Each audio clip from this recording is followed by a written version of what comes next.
Welcome to the Retrospect podcast, a show where people come together from different walks of life and discuss a topic from their generation's perspective. My name is Ian, and as always, I'm joined by Stoney. Hello. And Jason. Hello, everyone. How's it going? Going. Well, we're Christmas is closing in, and I'm still trying to finalize Christmas shopping. So it's I've had some difficulty this year figuring out what I'm going to get my mom.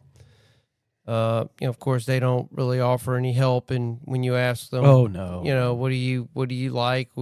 Nothing. So it's been a bit frustrating in that regard. I've got some. Still got to go pick up a few more. So I'll probably knock that out this week and get everything semi-wrapped, I guess. Because I really don't wrap a lot of stuff. I do a lot of gift cards and, those kind of... That's kind of easy, but... Yeah, but hey, it's... But, it's the same thing with Miranda. I mean, that's extremely hard for me to find something for her. I mean, when she got me, she got the best present possible. So how do you top that? It is thick and deep right now. Yep. With all this, but I know our listeners just absolutely love when Stoney makes over Miranda. That's right. Of course. I love my baby. It drives ratings, so he can he can keep on making over Miranda all he wants, and that'll help the podcast. So yeah. I still get responses to me talking about Miranda. I know you do. I know you do. Talking about That's my baby. Good. Yeah. We should talk about our loved ones. I mean, course. They play a very important part. I believe men should be willing to go to the highest building and scream to the top of their lungs, "This is my woman," instead of keeping their women secret in case they can find somebody else too. Miranda's all I want. She's my gift from God, and I'm happy to tell everybody. I'm lucky. I've met somebody that's been very special to me, and I like where it's going. So it's that's good. I can understand those feelings. When you meet somebody, it's tough because look, I've been out there a lot, and it was tough. Well, we're not young anymore. I never thought I would find the one I'm with, and dating after 50 is like going to the thrift store and finding the least broken thing that doesn't smell. Whoa. Okay. So, but I put it like this. I tell people all the time. I tell everybody about my Jesus, everybody about my Miranda, and everybody about my podcast. There you go. That's very true. Actually, this weekend I shared the podcast with some. I was in Lafayette, and I shared it with some people. We went on a trolley ride throughout Lafayette. It was a beautiful night. It was fun. My girlfriend's employer. My understanding, got the trolley, and or some of her coworkers got together and they got the trolley, and they picked us up, and you can bring drinks on the trolley and food if you want. Some people did both, and it was a good time. We drove around and saw a bunch of Christmas lights, so it was fun. We had a great time, and meanwhile I was talking. I couldn't help but talk about the podcast a little bit. Yeah. So hopefully that translates into more downloads and future listeners. So it was fun. I know this year each year I think we have growth in different areas and in different platforms and things like that. So it's for anybody that's, I guess, new to the podcast this year. I'm hoping that you enjoyed what we did over the course of this year. No, this year was fun. Yeah, I as I said, I love where the podcast is. I love where it's going. I think we have some good stuff in the pipe, and gearing up for video. And when that happens, that's gonna kind of change the dynamics of the podcast a little bit. But I'm excited about it, and it will be interesting to actually, see ourselves on YouTube or, all the various platforms that might be. I'm starting to get some of the statistics, and I think on the next episode when we kind of talk about our year-end stuff, I have some numbers and some fun little things that a Oh, couple of the good. platforms Right. gave us, saying, Looking forward to that. you know, I'd love to hear countries that. and growth over the Yes. course of the year. So it's cool, you know. Excellent. I Yeah. mean, it's we're growing, so yeah. it's you know, little by little, and we're still, you know, I'm still being persistent with a few people that I want to get on the show. So I think that eventually will happen. Mm-hmm. So we just have to you know, sometimes you just got to keep persistence prodding. is it. Persistence and patience. That's Those are right. the things that, they say persistence is a virtue. I've realized throughout my life, especially in career type things, just aggravate the hell out of them a lot. That's what I've noticed. Like in a good way of like anytime I wanted a job or I wanted an opportunity that I feel like I was capable of getting, just keeping on them until they're like, okay, yeah, let's just have a meeting. Let's talk about it. And then a lot of times they're like, where were you this whole time? Why weren't you here sooner? And I was like, I'm telling you. So anyways, but yeah, I'm excited for the next year. But what are we talking about today?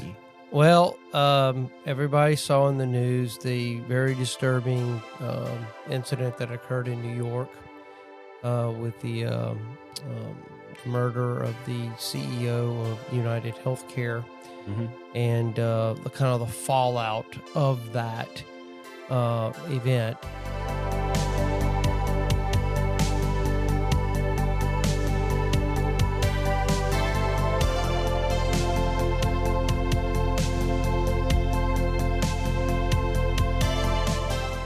It's been very interesting to see how this has played out, because and it's very disturbing to me as an American that there are many people that are celebrating the death of this man, and which to me taps into some deeper issues that are going on in the United States.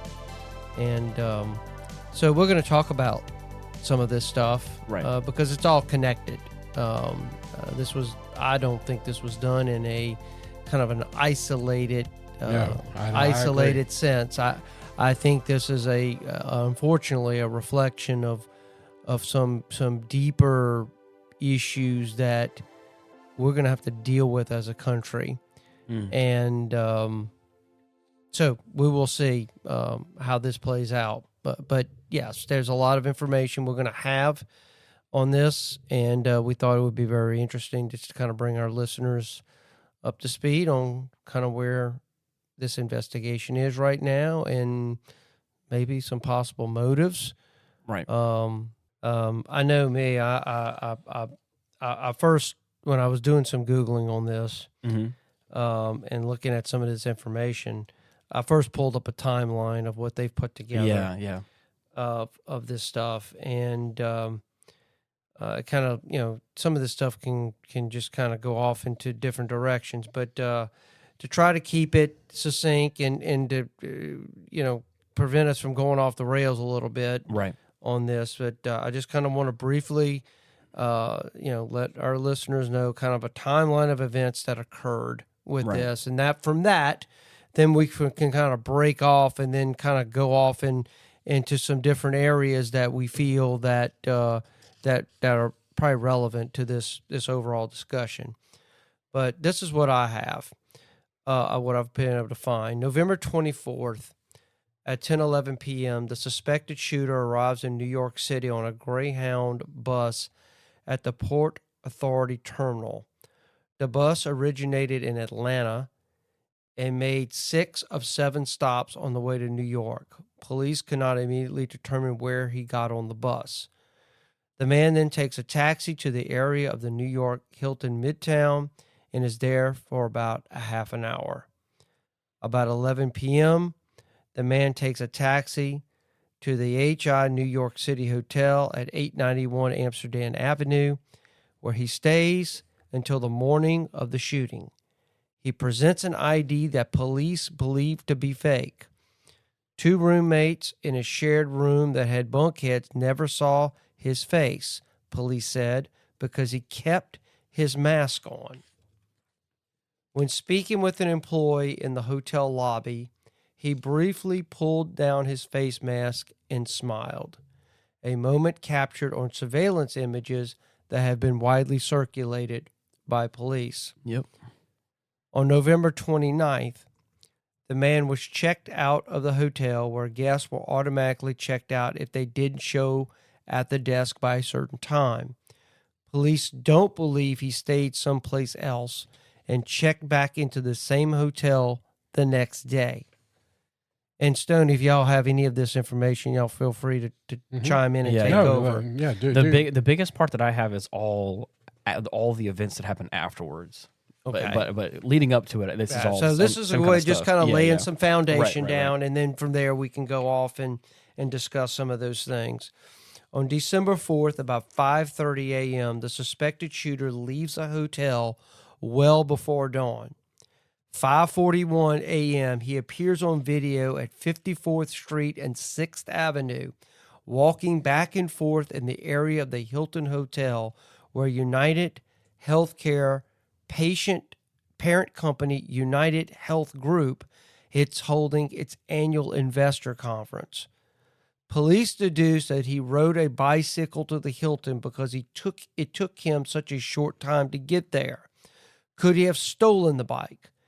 These are things we're still looking into, NYPD Chief of Detectives Joseph Kinney said. At some point, he went to a nearby Starbucks and purchased a bottle of water and at least one energy bar before returning to the hotel. At 6:44 a.m., he shoots Thompson as the executives arrives alone on foot, having walked from a hotel across the street. The man flees. 6:48 a.m., the man enters Central Park by bicycle at the 60th Street and Center Drive entrance. It's in the park and away from security cameras that police believe he discards a gray backpack. 6:56 a.m., he leaves the park at West 77th Street and Central Park West, still on the bicycle. 6:58, he passes another camera on 85th Street and Columbus Avenue, still on the bicycle. 7 a.m., he's at 86th Street, no longer with the bicycle. 7:04 a.m., he enters a taxi northbound at 86th Avenue and Amsterdam Avenue. At 7:30 a.m., he's near the George Washington Bridge and the bus terminal there. It offers commuter service to New Jersey and Greyhound routes to Philadelphia, Boston, and Washington. After the attack, investigators find the words delay, deny, and depose written in permanent marker on ammunition at the scene.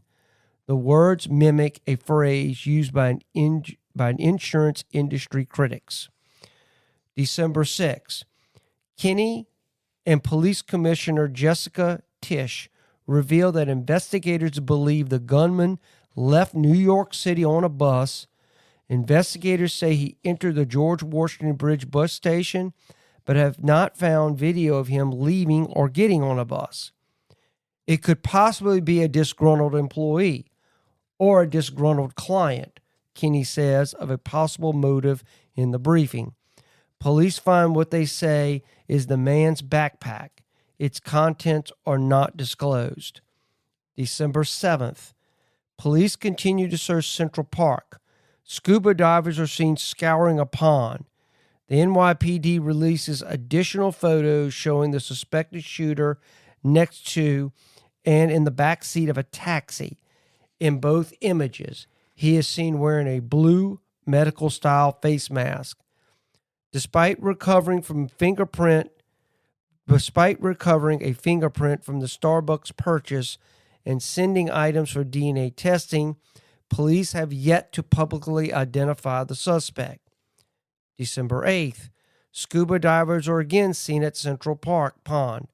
Police decline to comment on the investigation. December 9th, police in Altoona, Pennsylvania are dispatched to a McDonald's to respond to reports of a male matching the description of the suspect in the shooting. Lueg Nicholas Mangione, if I'm pronouncing his last name right, 26. I think his name is Luigi. Luigi, that's it. Yeah, Luigi. Luigi Nicholas Mangione, 26, is taken into custody on unrelated charges, according to the Altoona Police Department. They took him basically on gun charges. Yeah. Mangione had a gun believed to be the one used in last Wednesday's shooting, as well as writings suggesting ill will toward corporate America. Kenny said on Monday he also had clothing and a mask similar to those worn by the shooter and a fraudulent New Jersey ID matching the one used to check into the Manhattan hostel, Kenny said. And that's what I have up to this. This is my problem with the whole thing. This was supposedly an Ivy League guy that graduated from an Ivy League school. And you could tell in the video that he had some experience with a weapon because it jammed in the video, I think after the first shot, and then he fired 2 more shots. And this was a 3D printed weapon. So it was a ghost gun. It's a ghost gun with a silencer. And then he's got a manifesto. Right. Which they have not, I don't believe they've released yet. But he had I think it was 265 words describing his feelings toward corporate America and corporate health.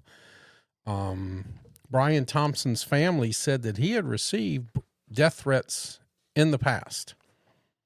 And so... Yeah, that was a result of I know he was a subject of a DOJ investigation. He still is, and right. Part of that, and they're supposedly fact-checking it right now, and this is it gets me. He was supposed to testify against Nancy Pelosi for insider trading 2 weeks after the murder.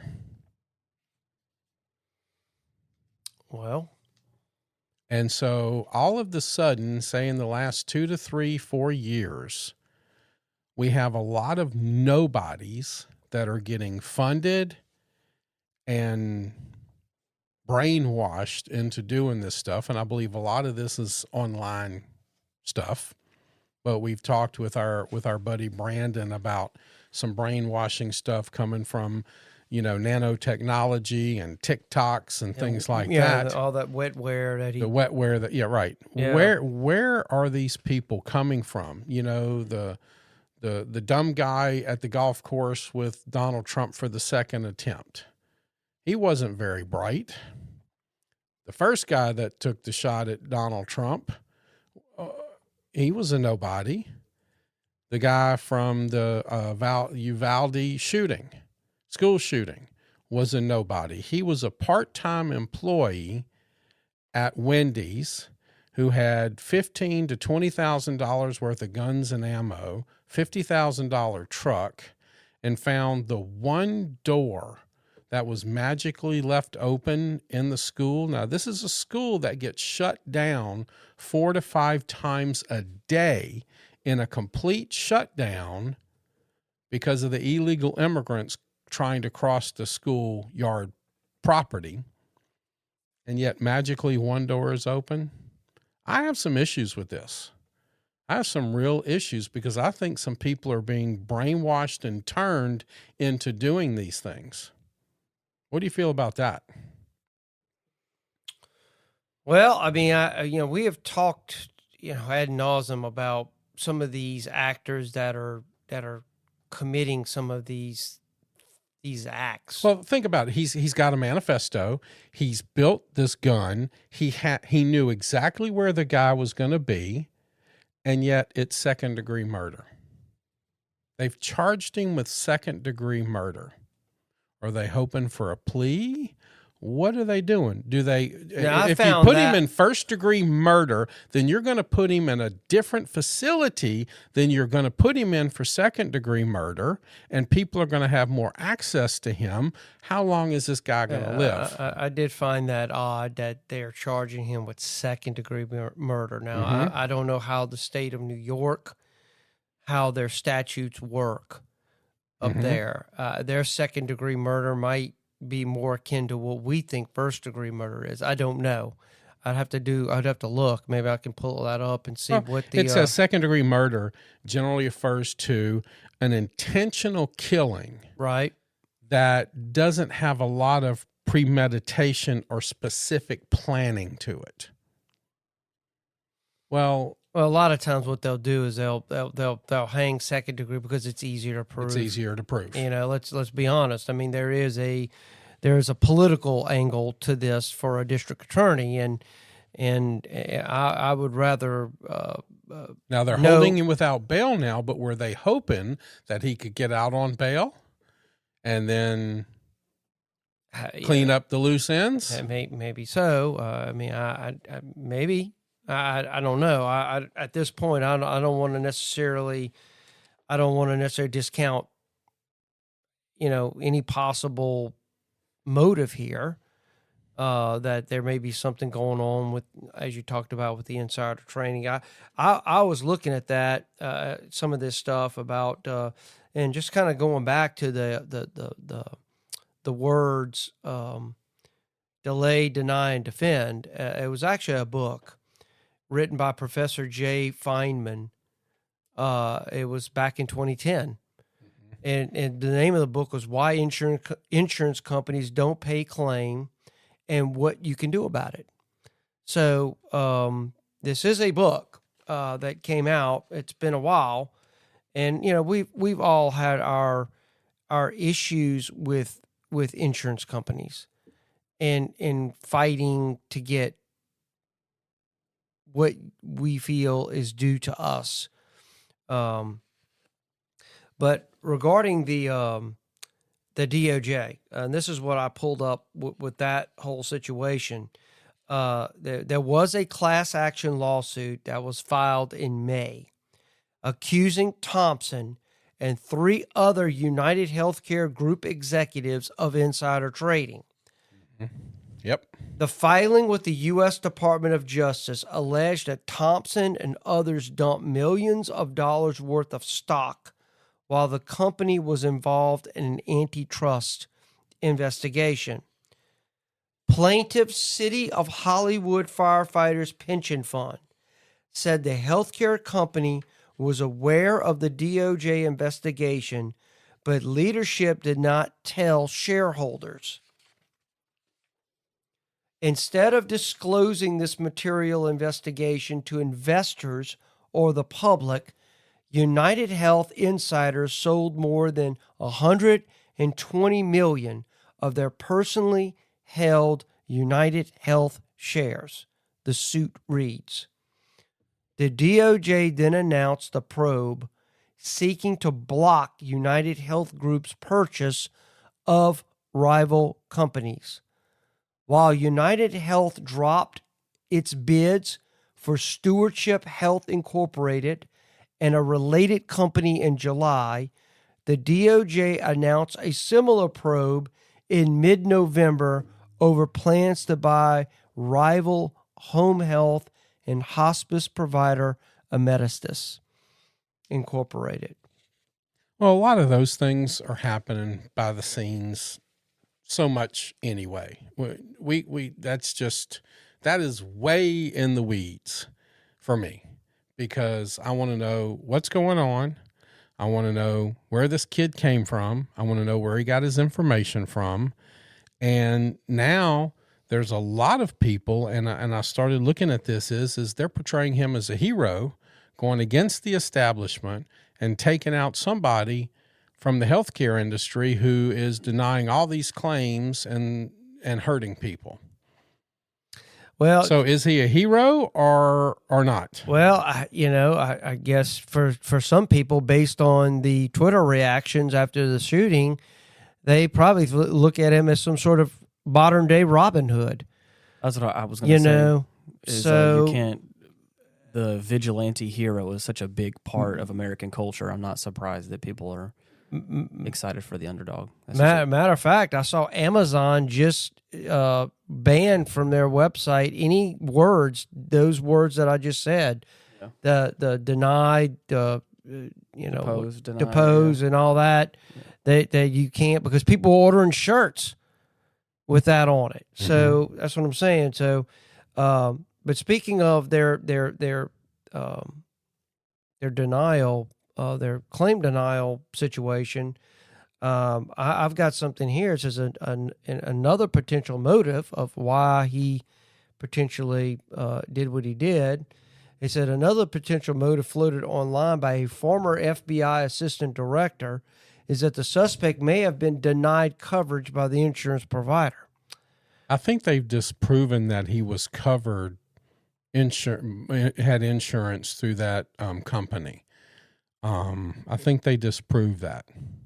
Say UnitedHealthcare, the largest healthcare benefits provider in the U.S., has faced increasing scrutiny for its claim denial rate.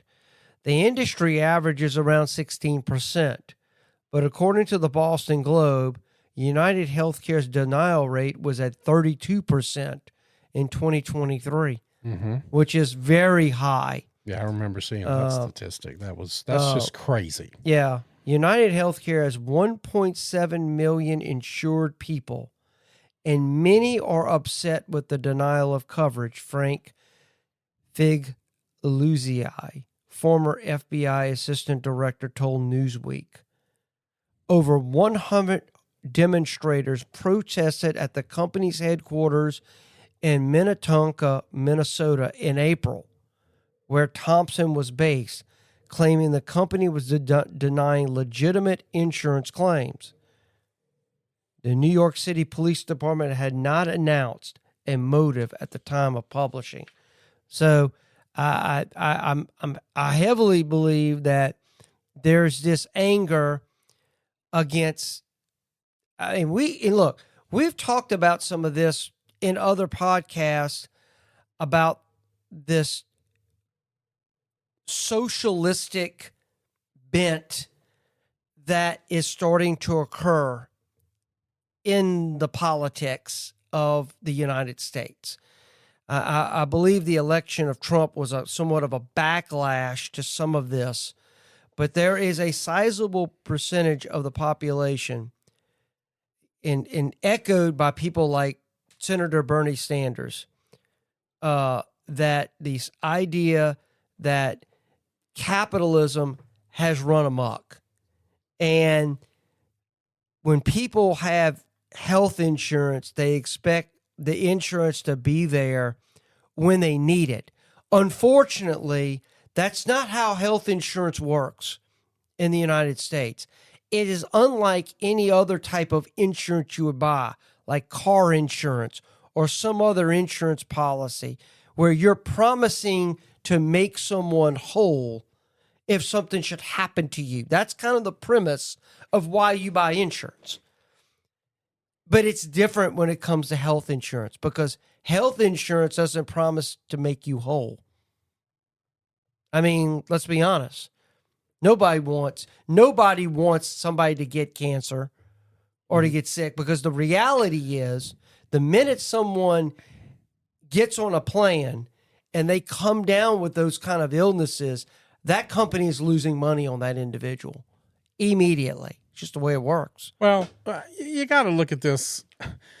You said Robin Hood, and they're using some other nomenclature to brand Luigi as someone looking out for the uninsured or this. Here's my problem. I believe in capitalism. But my problem is we have a 36% decline rate with this company, who in last year, their third quarter increased to $8.5 billion, reaching $100 billion in 2024. Okay. How much money is enough? Okay. So if you're professing to help people, how much money do you need to make? And I have a problem with this.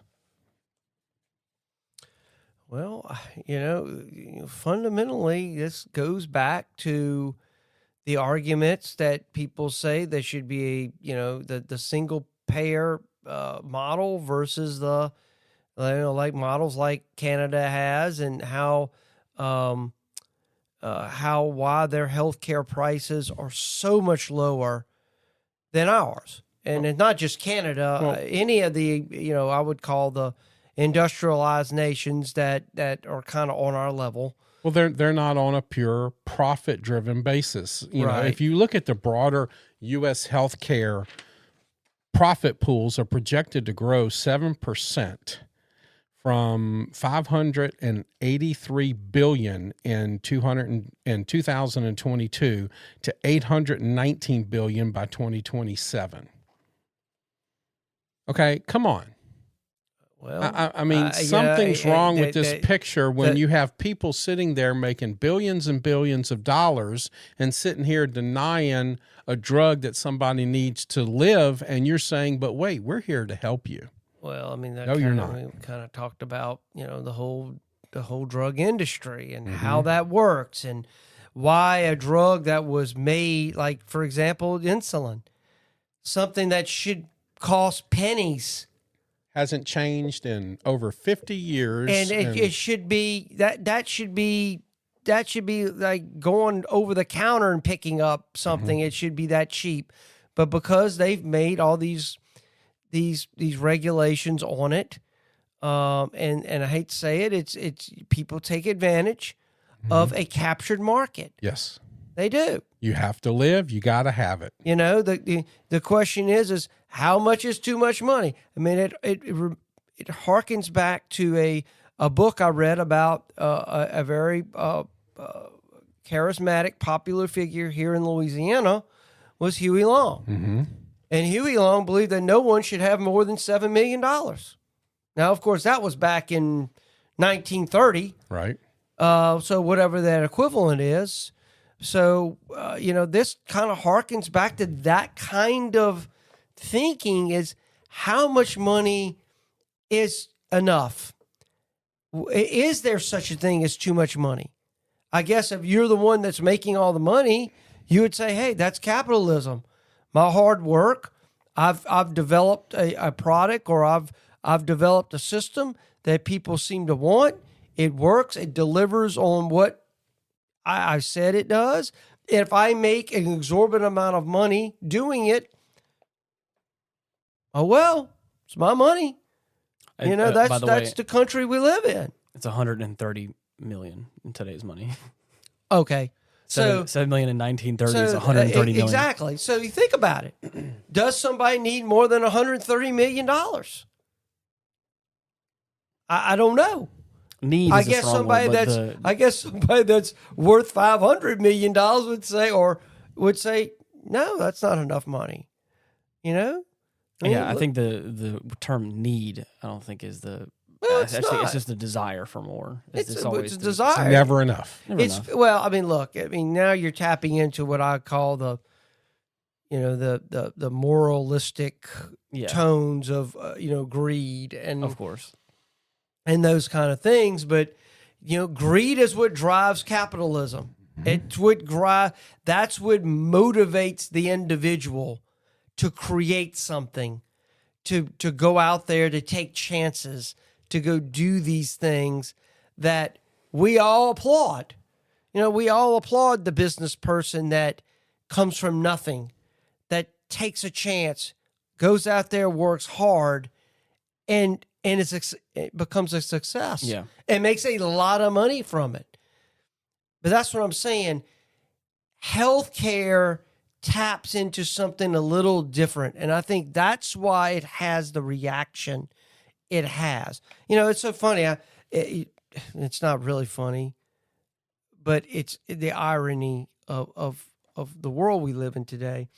It's like I said, a post on X wishing that the murder would have racked up 95,000 likes.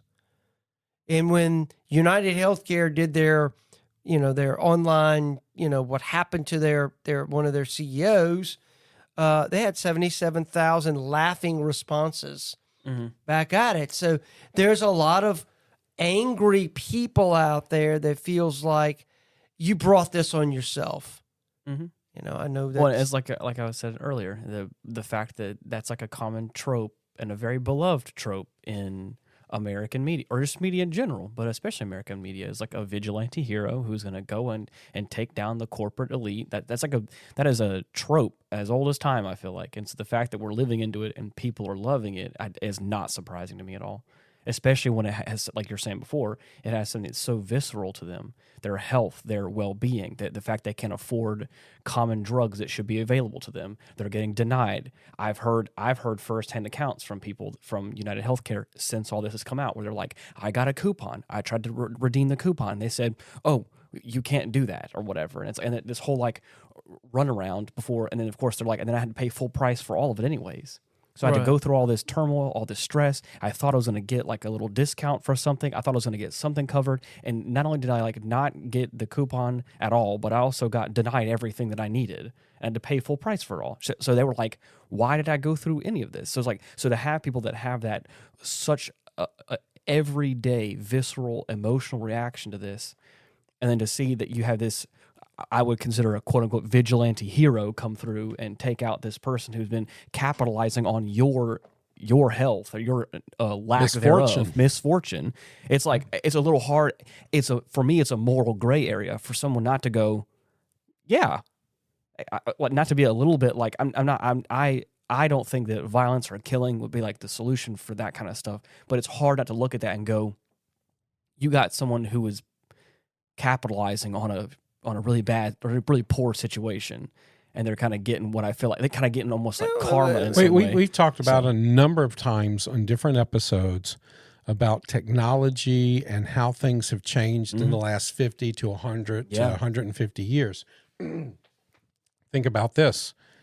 In the early 1900s and before, you paid the doctor with the chicken. Yep. Or your wife baked a pie for him. Right. And you brought him some eggs, and the dentist, what did you do? And look how far we've come to where in 100, 120 years, maybe more now, maybe 150 years, we're talking about billions and billions and billions of dollars just in the insurance industry, let alone the pharmaceutical, let alone the medical supply industry, let alone the hospital and everything else. I mean, why? This is a pendulum that needs to definitely start swinging back in the other direction. And what is it going to take for that to happen? Well, I want to put out some information here. I mean, this surprised me, actually. I said I was reading some surveys on what people thought of their health care. According to the Kaiser Family Foundation, they obviously are big in polling when it comes to healthcare related stuff. It says that more than 2/3 of Americans rate their health insurance as good or excellent.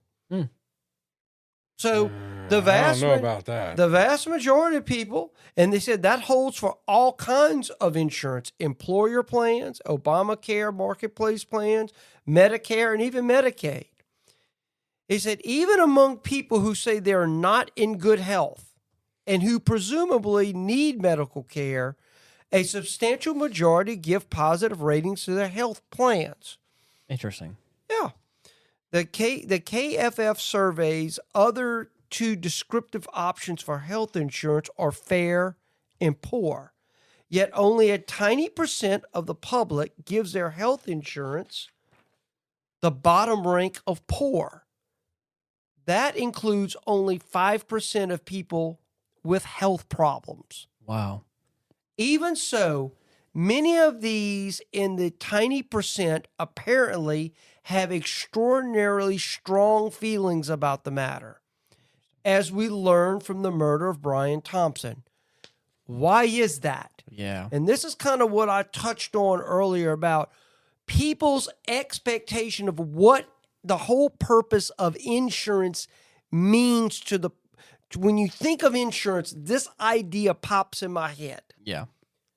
It says, in general, people view health insurance as different from other types of insurance. And that perception is accurate. You can see evidence of that difference by merely looking at the advertisements that appear on television and in print.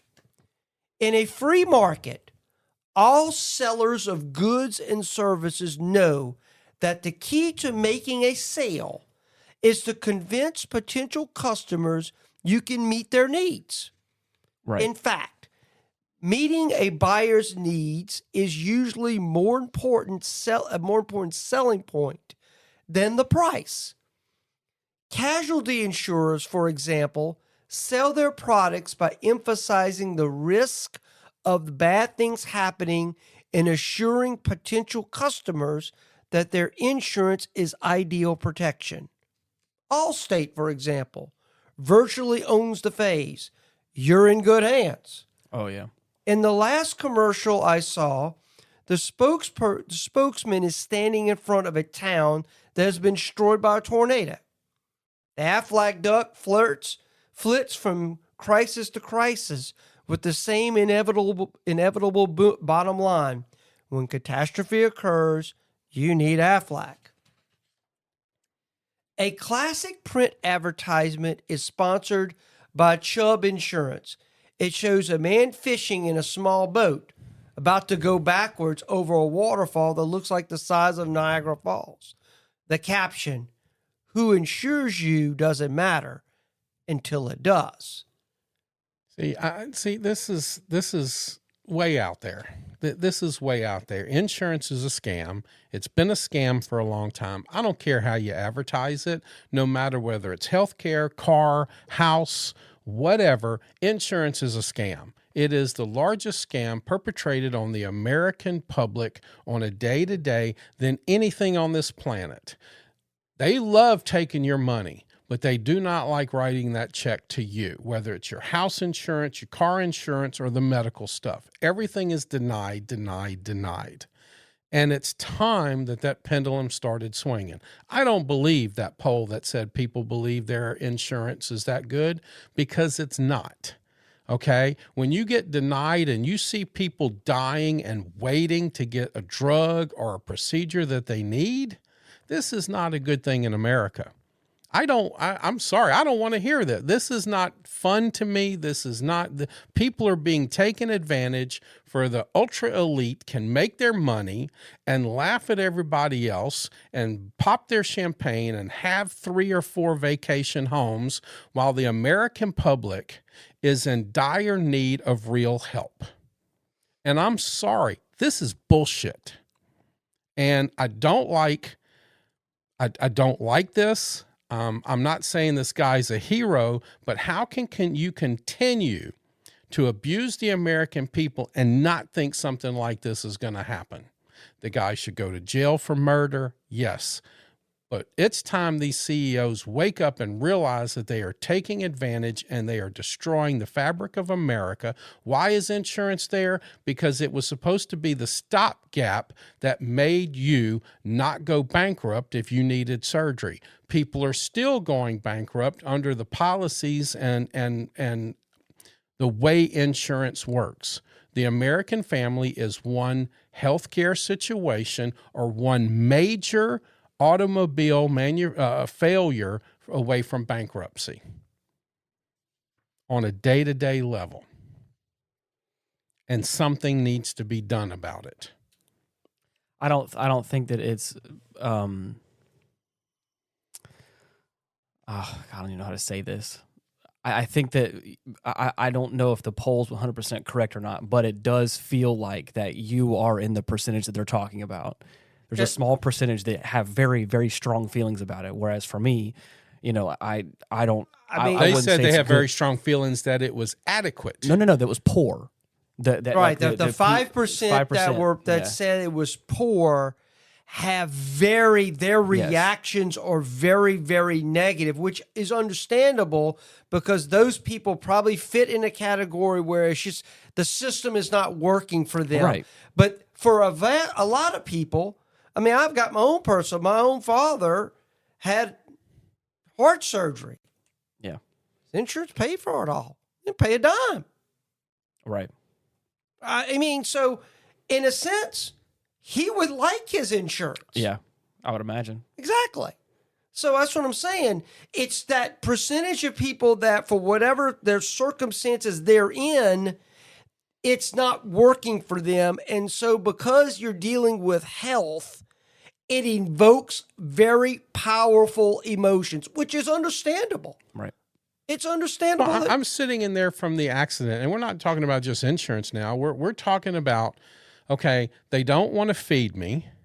Then they know I'm diabetic, and they put me on a non-diabetic Jell-O and orange juice, and then they want to jab me with insulin at $800 a shot.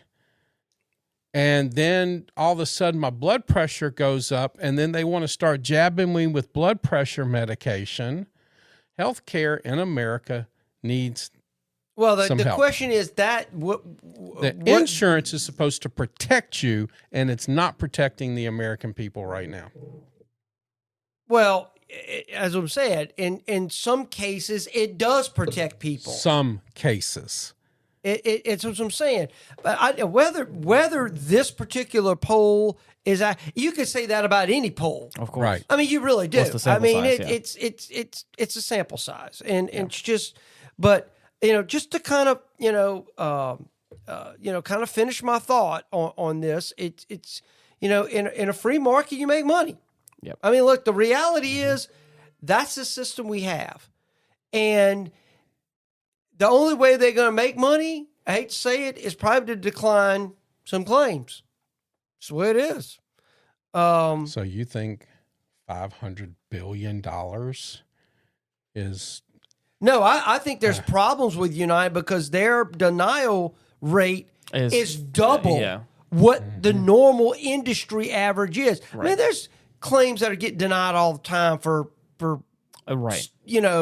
I got a personal... when it came to this, my dentist, I went to, they did some procedure on my, I got a bill that my insurance didn't pay. Yeah. It was almost $1,000. Didn't pay. I had to go back to the dentist, negotiate with them, and luckily they just missed all the charges. Well, dental insurance is another scam because dental insurance is not really insurance. It's only going to pay $1,000 to $2,000 max. Well, that's because dentists are charging. That's right. Dentists charge that, and once again, it goes back. Why do doctors charge what they charge? Because they can. Yeah. Exactly, because they go to school for 8 to 10 years. They put a lot of work in. They've got a lot of debt probably. They've got their malpractice insurance is probably through the roof because, if they botch up, you're going to be paying a lot of damn money probably. But kind of following what I was saying, he says, by contrast, when is the last time you saw a health insurance ad that says you will be in good hands if you get cancer or heart disease, or if you need a hip or knee replacement? You haven't. And there's a reason for that. Under federal law, health insurers are not allowed to make a profit by meeting the needs of people with medical problems. In fact, they're required to charge the same premium to otherwise similar enrollees, regardless of their medical problems. So, like, for example, in auto insurance, you get caught with a DWI, you get a number of speeding tickets on your insurance, guess what? It's going to be higher generally than someone that doesn't. Right. Same with why do boys get charged more for auto insurance than females? Because statistically they get more wrecks. That's the same thing with life insurance. When you got diabetes and you're a smoker and everything else, they're going to charge you more money. Exactly. I mean, it's just what it is. So, I mean, some of this, unfortunately, it really kind of goes back, and in a way, goes back to what Robert Kennedy was talking about with our food and why we're so unhealthy. Why has diabetes skyrocketed in this country versus what it was in 1960? Why are so many people overweight? Mm-hmm. All these lead to health issues. And then, of course, now you got a market that's got to kind of manage this problem we have in this country because we're so unhealthy. I mean, our life expectancy in this country, I think we're like 42nd in life expectancy, even though our healthcare system is very, very expensive. And there are reasons why it's very expensive. And I've got some stuff here I was looking at of what makes our healthcare system so expensive versus other countries. And it's surprising. A lot of it has to do with the actual administrative state of healthcare. Very interesting on that. But I'm surprised that no one so far has talked about the fact that there's a large selection of people that don't think that Luigi was the actual killer. They think that he's the straw man. I haven't. I mean, basically, what I've seen that's it. Now I did see that he hired a pretty high profile defense attorney. Mm-hmm. And there is right now, she's saying no evidence that he actually did the shooting. And they really don't know that now. There's a lot of people that are saying... I mean, he's got a lot of circumstantial evidence that they have found that links him to the crime scene.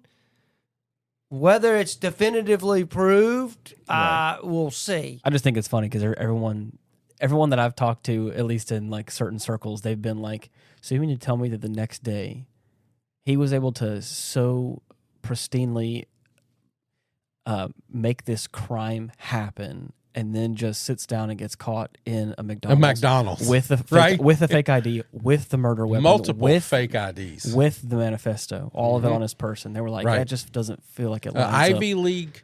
I mean, you're supposed to be the smartest people around, and a real assassin would have kind of got rid of the evidence, right? Or at least tried or something, or would have laid low at least for the next few days, and then what makes the world go around? Money in America. Money. So one of the things that the healthcare industry has is a great lobbying venture. In 2000, $358 million was spent on healthcare lobbying. It's a lot of money. How much do you think it is in 2022? Oh gosh, after the pandemic, I don't know. Probably $729 million. Yep. In lobbying efforts. Just lobbying. Almost $1 billion in lobbying to keep our politicians from passing laws to hurt them.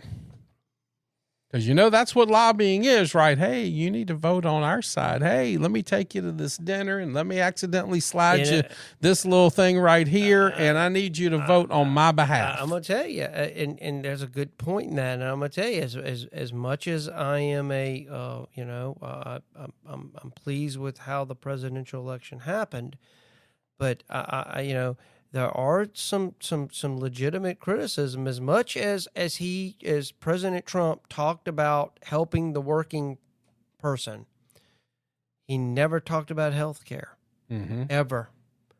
And it just shows you how deep those tentacles reach. And I think he's going to let Robert Kennedy do that talking. Well, he may. And I'm hoping that there's some point. And I've always said I'm not a fan of socialized medicine because I think there are problems with that and how these countries actually give the benefits they do and how they manage their health care is there's restrictions on the amount of equipment that are actually allowed in hospitals. Like, for example, the government regulates how many, MRI machines might be in a given hospital or whatever, or in a given area. And so what happens, that kind of knocks costs down. So they use some of these kind of tactics to reduce costs and make healthcare, what it is in those particular countries. But the fact is, what they don't talk about is the people in waiting to see a doctor that often have conditions and they can't, and a lot of times they don't make it, or they that's wait, somebody we need to have or they Miranda back on here. They wait too long on, but she comes from Canada and she can tell you exactly what that is like. There's problems. Oh, there's gosh. problems with. I was only there for 2 years and I realized how faulty the system Right, was. it is. There is. I mean, we have a form of socialized medicine here in the United States. It's called Medicare and Medicaid. Mm-hmm. I mean, we do. So we have it. The question has always come in is how do you mitigate greed? Right. That's where the problem comes in. Is for people that are in that are trying to maximize profits, because guess what? They're going to their board of directors and their investors. So their stock prices, so people will invest their money, right. which might be you or I that might put money, we might buy stock in that particular company because it may produce a good return. Right. Which then turns, just for record, just for there are 432 MRI machines in Canada. Okay? Yep. America has 38 MRI machines per million people in America, which is now over 14,000 MRI machines in America. Oh, and also, again, I'm not sure if so. Okay, come back again. So you're saying we have more or we have less? We have way more. Right. That's what I'm we saying. have 13 to 14,000 in America, right. which equates to about 34.66 per million people. And the whole of Canada has... Right. That's how those countries. 432. That's how those countries keep the administrative cost, because administrative costs make up about 25% of the total budget of healthcare. But also know that the population too of Canada is less than California. So, not saying it equals out, but there's a lot less people there. I don't know what y'all thought about this, but should health care be governed in many ways the way like auto insurance is? So if I smoke, I will pay a higher premium than, say, someone who doesn't smoke. Or my eating habits. Oh, now we're talking about something. If I eat fast food all the time and someone tries to, on the other hand, have a healthy lifestyle, should I subsidize the person eating Big Macs every day? I feel nervous about that, because then we're starting to tiptoe into like some discrimination type stuff where it's like, is it for me, like if my family has pre-existing things and I'm more inclined to get certain things, then like my brother, for instance, has ulcerative colitis. Mm-hmm. So like there's digestive stuff. So like if I'm just related to him, am I going to start to pay a premium because, again, I'm there's a potential for digestive stuff in my family or whatever, or if you have heart conditions in your family, like Yeah, but then you come into what we kind of talked about in the past episode with the genetic testing, and then you add AI to it. Yep. And now AI is going to take over, and now you don't need the death squads because AI is going to do it for you, and then the CEOs are going to make even more money now. Well,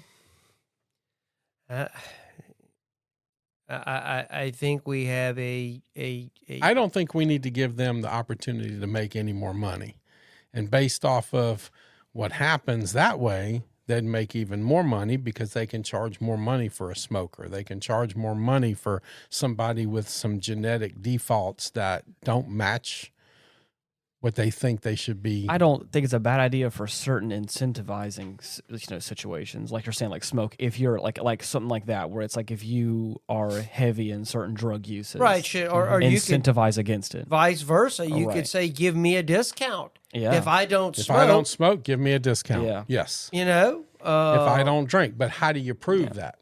Well, there's tests and things that I think can be done. That's like I don't know. You're right though. It just depends. I guess if you're able to get some scores or some lab scores down to a certain level, who knows? You know, Didn't you say how much medical debt we're carrying in this country? I saw here's a February report from that same Kaiser Family Foundation found that Americans owe at least $220 billion in medical debt, and about 3 million people have debts of over $10,000. Oof, that's wild. Now, here is, he goes, this is a former Cigna executive, health insurance delay tactic. And this was from News Nation, which I enjoy following. If anybody knows, I believe that's Chris Cuomo, the former CNN guy. Yeah. But a former top insurance executive has revealed systematic practices within the healthcare industry that prioritizes shareholder profits, like I said, over patient care, leading to claim denials and treatment delays that have left millions of Americans struggling with medical debt. Wendell Porter, ex-vice president of corporate communications at Cigna, told News Nation on Wednesday that insurance companies routinely use tactics like prior authorization to restrict patient access to needed care, enriching shareholders while potentially endangering lives. It's all about how you can reward shareholders and what you have to do that is detrimental to the people who enroll in your health plans, Porter said on News Nation's Elizabeth Vargas reports. The comments come in the wake of the killing of the UnitedHealthcare CEO Brian Thompson. In an op-ed, Porter pointed out that at investor conferences, the word patient is rarely, if ever, mentioned, while profit margin and shareholder value are uttered frequently. So that kind of goes into what you're talking about, Stoney, with some of this stuff. They said we have $220 billion in medical debt, with approximately 100 million people struggling with health care costs despite having insurance. I think with a lot of things in life, health insurance and other insurances started off in a truly beneficial way. They wanted to help people. And there was some profits in that still. But we've taken it to a whole nother direction that now is not benefiting the patient, and it's only benefiting the shareholders and the officers of the company. Well, this Potter guy, this is interesting. Potter, who left his corporate role after experiencing what he calls a crisis of conscience, said there was an urgent need for systematic change. He cited examples of patients facing critical treatment delays, including a tragic case of a 70-year-old who died after her liver transplant was postponed. UnitedHealthcare, the nation's fourth largest company, has seen its stock price surge over 2,000% in the past decade. Wow. So, yeah. And that's the kind of stuff right there. Like that right there, that comparison is hard to be like, yay, UnitedHealthcare. You know what I mean? Like it's that kind of thing where like you hear that story. Like there are other probably cases that do get denied that of course are probably not, they don't need to be paid for anyways. But then UnitedHealthcare has double the rate. And then of course there's circumstances like that where, a child is now dead, and it's hard to be in favor of that, and of course see the justice or any of the good in what's going on, because it's all greed. So. I guess the private security companies are fixing to get a surge in business with every CEO now. Oh yeah, is probably going to be blanketed with. Not people. Going alone. But you have to think about this too. This goes more into our 15-minute city stuff. The ultra elite are going to be on the little top of the the little building there with all of us servants down here at the bottom who can't live more than 15 minutes away because now the ultra elite are going to be protected and bodyguarded, and they're going to be happy and they're still going to make their money while we're suffering and slaves for them. Yeah, well, we've got, there's going to be more information coming out. But as I said, I do believe that this taps into an undercurrent that it's happening in our politics in this country right now. I think there is a reaction to the perceived oligarchs of our country. Mm-hmm. We often talk about the oligarchs of, when we think of Russia and, right. and stuff like that, but our own oligarchs and how the common person is being increasingly left behind. And unfortunately, Absolutely. that is what has driven, this was one of the main things driving this past election, was the perceived, all the big tech companies, all the big wigs seem to be hunkered in the Democratic Party, and people were like, wait a minute, what's going on? I feel like I'm getting left behind here. My financial well-being, I can't support my family anymore. Yep. This is just not working. Or start a family now. Right. This is just not working anymore. And so we will be very interesting to see how this plays out. But it's kind of like the feeling of the Great Reset is coming. Well, I mean, look. It feels like this is the start of the Great Reset. This is the fourth. I mean, does.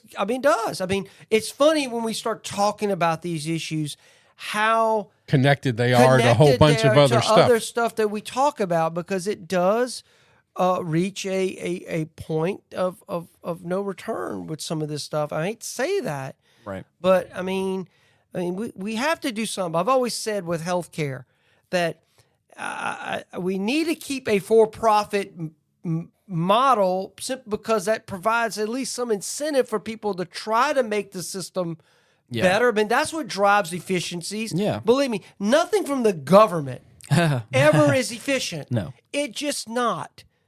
It's not.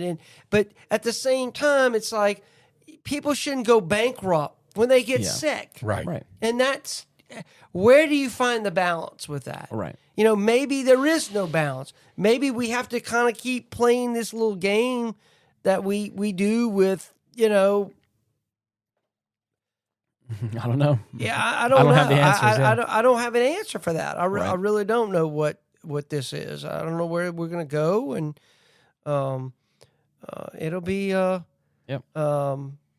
I'm hoping that this doesn't lead to more copycats. Oh, that's the scary part. There was already a copycat. There was a lady copycat.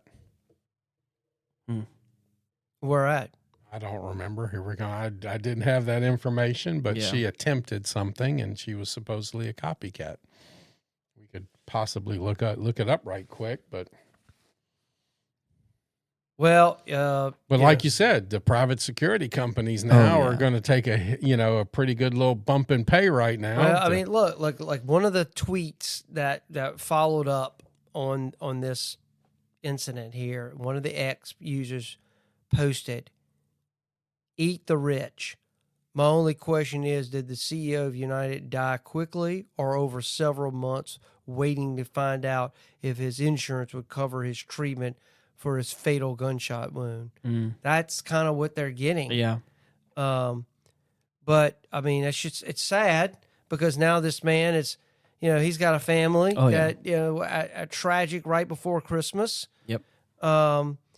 But we're talking about this these kind of the modern Robin Hood.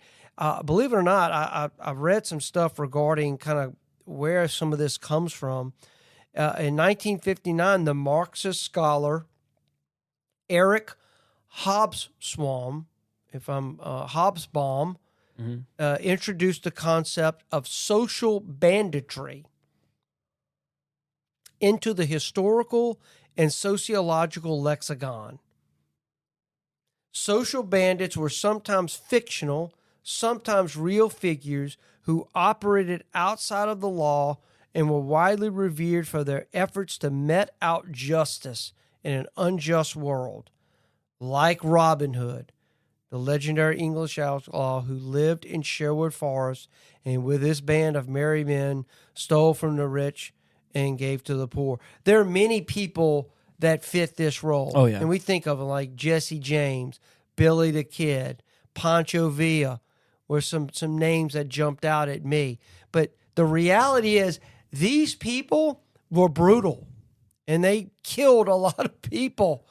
So you got to kind of be careful with some of this stuff. Oh, yeah. December 13th, the first CEO assassination copycat has been arrested. Breanna Boston, a Florida woman who threatened using the words delay, deny, and depose to her Blue Cross Blue Shield insurer. She's threatened somebody and got arrested. Interesting.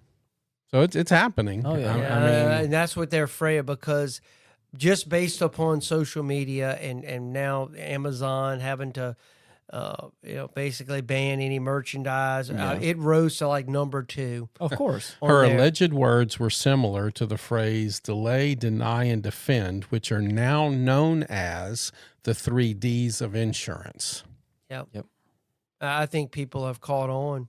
Oh, yeah. And I think they're saying, okay, and we're going to see what you're going to do. It's crazy, too, the fact that we're in this day and age where healthcare companies played games and deserved karma from the world because they are evil, is her statement. Well, as I'm saying, she I can understand if I was in that percentage of people that my life is wrecked health-wise and I've been denied and how I would feel. Mm-hmm. I have no doubt. I mean, I could understand someone's anger because you're dealing with someone's health. Yeah. It's one thing if my car gets wrecked. Yes. Okay, I may not be out without a car. Right.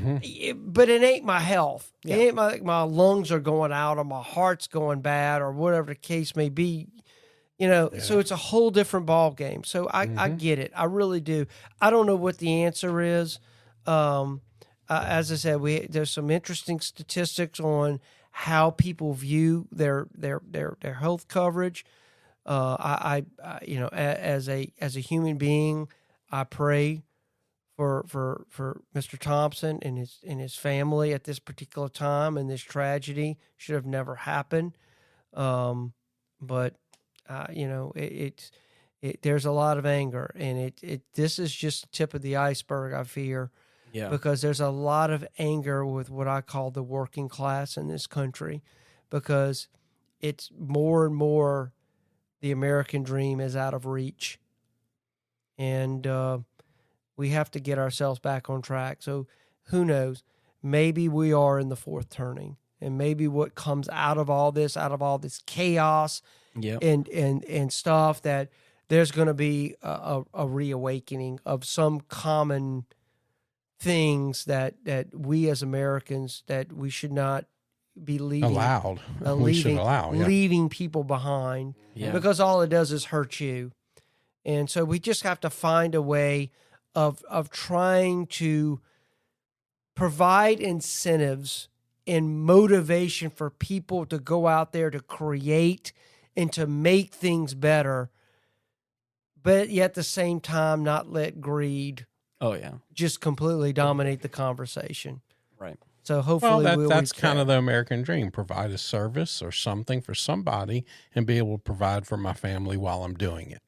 Well, I think the healthcare industry has taken that to the extreme. Right. Yeah. They have. That's a lot of money, and so we'll see. I mean, it's all righty then. Yeah. Let us know what you think. Yes. We have all the different comment sections, all the different ways that you can reach out to us and let us know your thoughts and feelings. Kind of our email is fitting here. Get offended together at gmail.com. Very true. Make sure to subscribe on all the platforms you want to listen to us on. Give us a like. Like I said, next episode, we're going to be talking about some of the statistics we've made throughout the course of this past year. Some really cool numbers, some cool places and things we've been a part of. It's our end of the year review, Exactly. right? Yes, okay. Yeah. People like that one. So be sure to tune in for that in the coming weeks. Hope you have a nice holiday. Despite all this chaos going on in the world, share some love and some light around this place. And until next week, thank you so much for listening. Bye-bye. Goodbye, everyone, and God bless. You're the best. Thank you for hanging out with us today. Peace.